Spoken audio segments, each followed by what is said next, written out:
Hey guys, मेरा नाम है सुदर्शन और आज मैं बाइक को डिसेंबल करूँगा। फिर से वायरिंग वगैरह खोलूँगा, उसके बाद उसको पेंट करने के लिए पूरा खोलना पड़ेगा।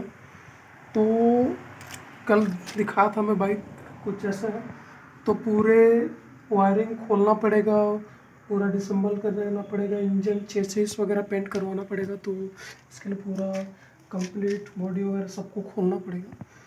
तो मैं आपको टाइम लैप्स में दिखाता हूँ कैसे खोलता हूँ, कैसे नहीं करके। पूरा एक एक पार्ट खोलना पड़ेगा मेरे को। तो बने रहिए मेरे वीडियो में, तब तक के लिए